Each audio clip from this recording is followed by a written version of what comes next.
My name's Kate, and I just wanted to start off the show by saying thank you for coming, because if you've ever seen a John Mulaney skit, you know that it's really easy to not go to things. And so I just want to say I appreciate you being here, because you didn't have to come. But since you are here, today I want to talk to you about eating responsibly, eating effectively, and eating with the environment in mind.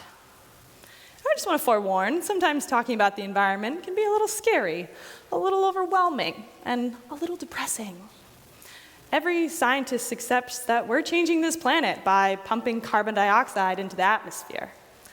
Climate change, global warming, rising temperatures and warming and acidifying oceans, ice sheets are melting, and there's more extreme weather. None of us want these things, right? But they're happening. I'm one person. What can I do? And so I want to show you this photo. Does anyone have any idea what this photo is? No, that's okay, because I'm going to tell you. This is us. That's Earth. NASA took this photo in 1990 as suggested by Carl Sagan. In Voyager 1, when they turned around and snapped a photo from 4 billion miles away. I'm going to be the one to say it, but we're completely alone out here. And this is how we treat our home. No one is coming to save us from ourselves. And so, feeling helpless, I kind of looked into my role in this mess, Where do I fit in, and what do I control? It seemed to me as if the government and the economy weren't really focused around solving these big environmental issues. So I guess you could say I took it upon myself to see if I could reduce my own individual impact. And as I'm sure you know, there's many ways that you can have a better individual impact, like buying local or reducing your waste. But the largest conflict for me was looking down at my plate and having no idea where my food was coming from. I mean, I have autonomy to be choosing what I'm eating, right? And I do it at least 3 times a day, if not more. So where is my food coming from? And what resources are being used to make my food? Rewind to 5 years ago, I was working in a meat market. And young, wide-eyed, curious Kate thought it'd be a good idea to look into the impacts of animal agriculture. And holy cow, pun intended, it became very clear that it's no secret. The production of animal agriculture, and red meat in particular, requires a lot of resources, including water and land. It's responsible for a significant amount of greenhouse gases. I don't know if you guys have heard, but these things called greenhouse gases are actually causing climate change and global warming, according to the Food and Agriculture Organization, or the FAO of the UN. Fun fact, there's actually been 5 major extinctions in the history of the Earth, each with a different hypothesized cause, according to the Center for Biological Diversity, such as asteroid strikes or volcanic eruptions. But they all have one underlying theme: a massive increase in carbon dioxide. According to some scientists, like Ceballos et al., we've entered the 6th mass extinction. Species are going extinct at an alarming rate, way above the norm or the background rate. And this time, we know the cause. It's us, humans. I mean, think about it. A species causing a mass extinction event? Is it possible that the way we're producing our food is destroying our planet? According to the Environmental Protection Agency, the entire animal agriculture sector produces more greenhouse gases than the entire transportation sector combined. That's every bus, plane, train, car on this planet. And to make matters worse, in the last quarter century, according to the FAO, the area the size of India was cleared for the production of animal agriculture.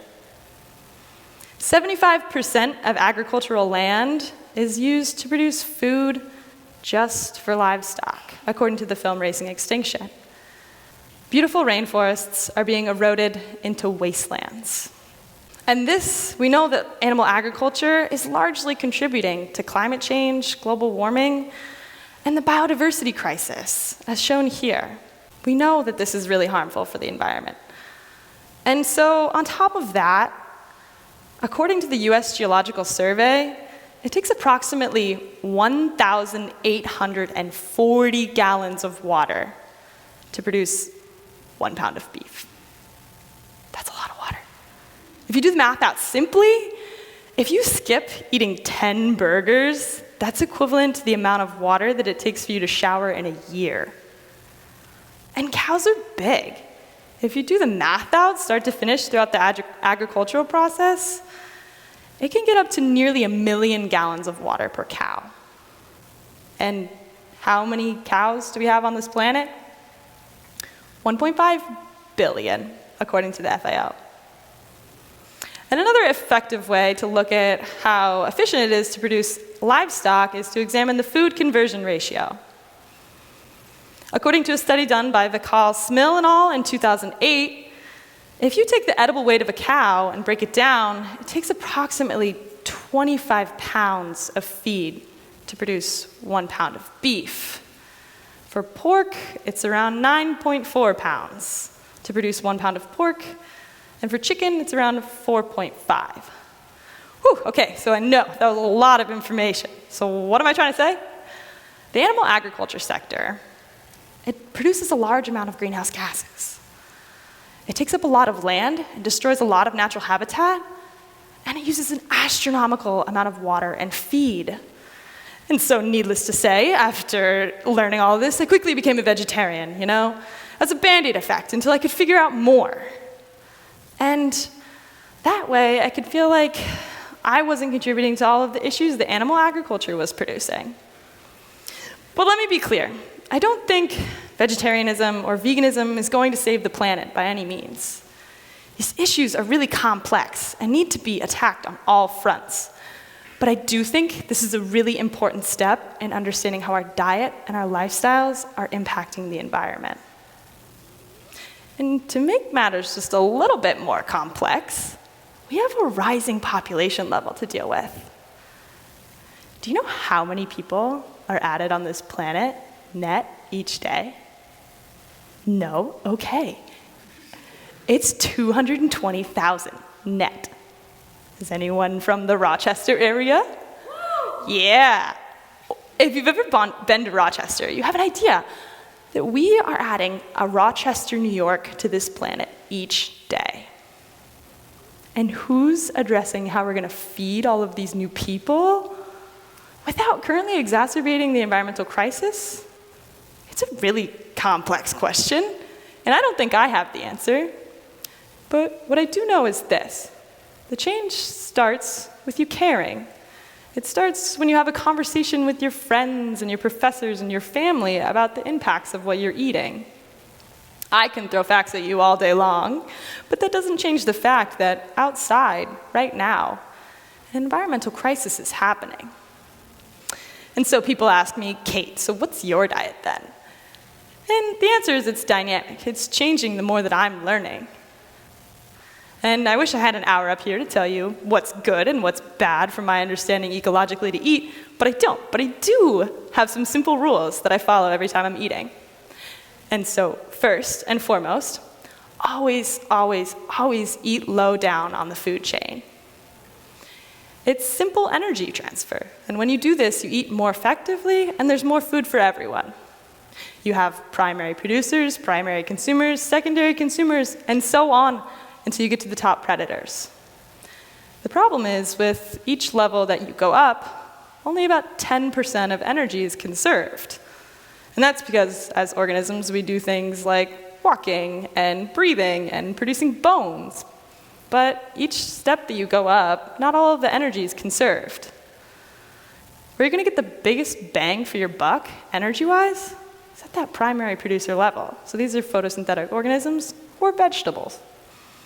And just to play devil's advocate for myself for a moment, people say, but Kate, cows eat grass. Therefore, they're low down on the food chain, right? And I say, friends, we cannot forget that we've put 1.5 billion cows on this planet. And they're about 10 times the size of you, weight-wise. Second, look for better alternatives. Diversify your diet. There's this magical thing that produces food, healthy food, called the ocean.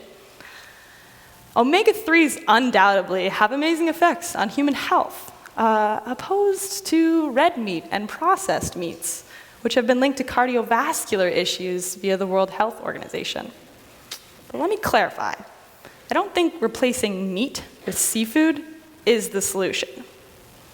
But I do think it can be part of the solution, if done properly.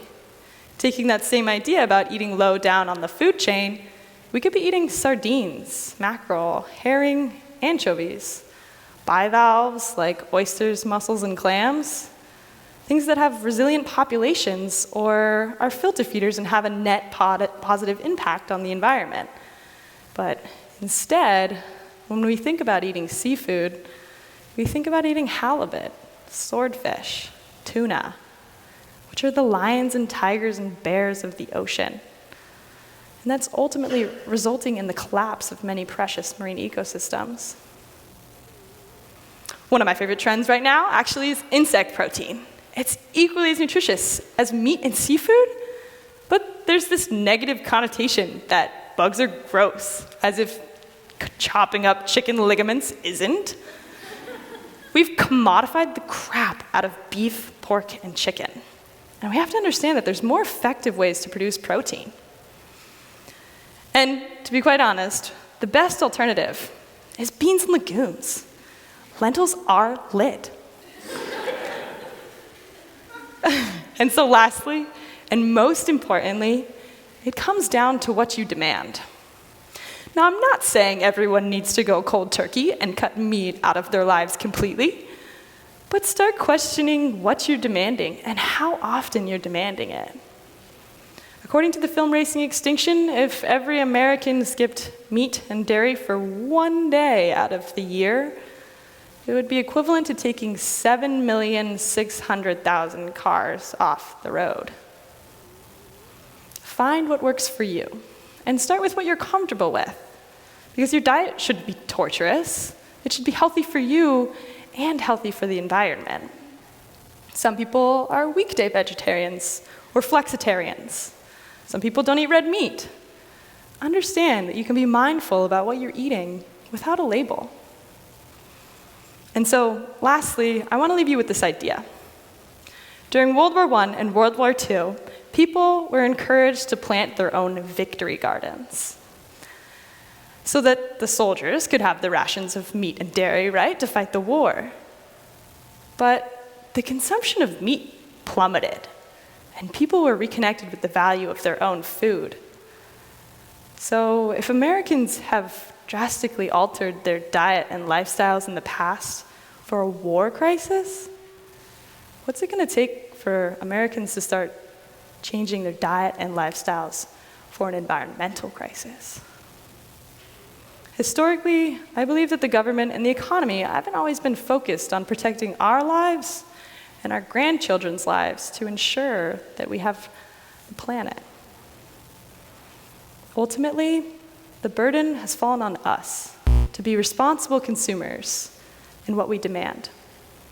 We need to be motivated to change the way we eat if we want a chance in solving our environmental crisis. Thank you for coming to my TED Talk.